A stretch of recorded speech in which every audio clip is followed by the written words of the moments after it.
Jeg vil bevise integration ved substitution. Vi starter med at have formen, som hedder integral af f af g af x gange gemærke af x. Som så er lige med stamfunktionen af g af x. Til at starte med, der vil jeg integrere eller differentiere begge sider af lighedstegnet. Vi starter med at tage den ene side, og den sætter sig i parenteser, da den skal differentieres. Det hele.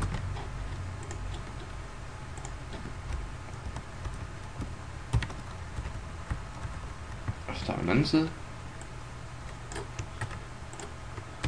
og den skal sættes i en parentes. Og den skal selvfølgelig også differentieres. Hvis vi kigger på den side herovre, så ved vi, at differentiation og integration er hinandens modsatte regnearter. Så når vi differentierer noget, der er integreret eller integrale, så går de ud med hinanden. Så integralet her og dx, det bliver forsvinder. Så det kommer til at stå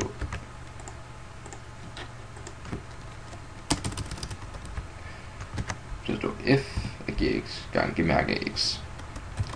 Den anden side, der har vi stamfunktionen, og det er for at vi vil integrere noget, eller integrere en funktion, og når så differentierer noget, der er integreret, kommer vi tilbage til den originale funktion.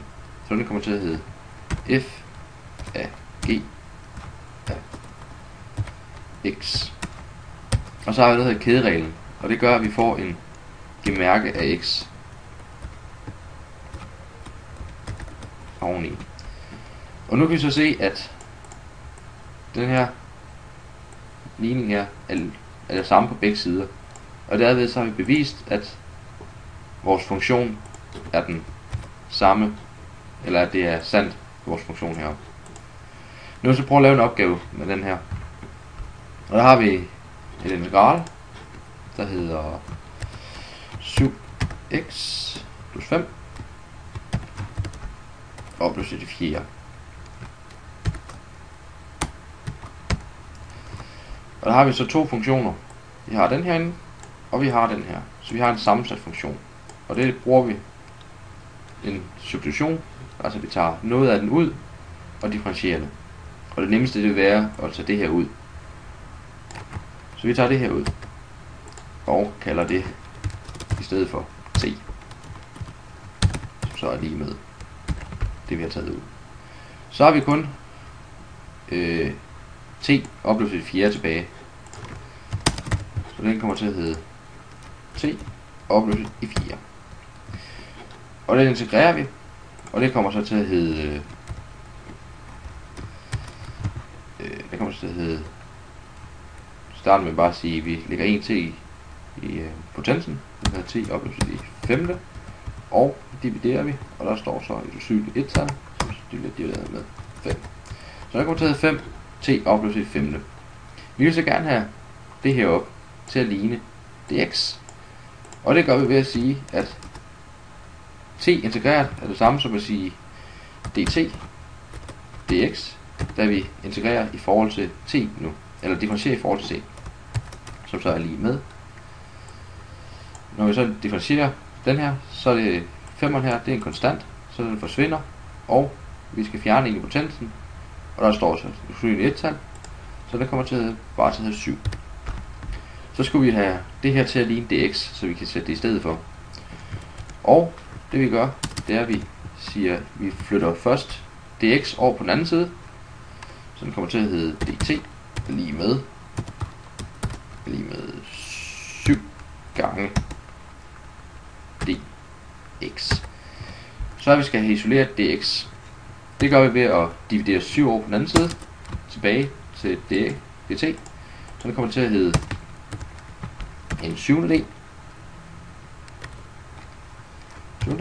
gange dx. Nej, dt selvfølgelig. Det kan så sætte ind i stedet for dx her. Så den kommer til at hedde integral af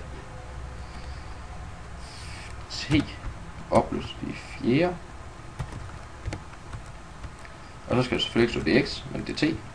Og vi skal have den en 7/7 gang på. Og den sætter vi bare her foran. Så det er en konstant.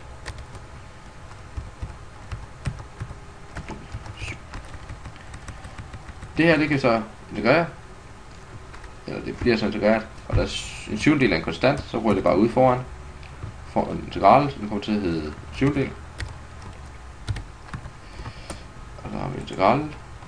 Og den hedder så t op til 4 gange, eller dt dx. Og når det så bliver integreret, så har vi så selvfølgelig det her op, som vi havde før.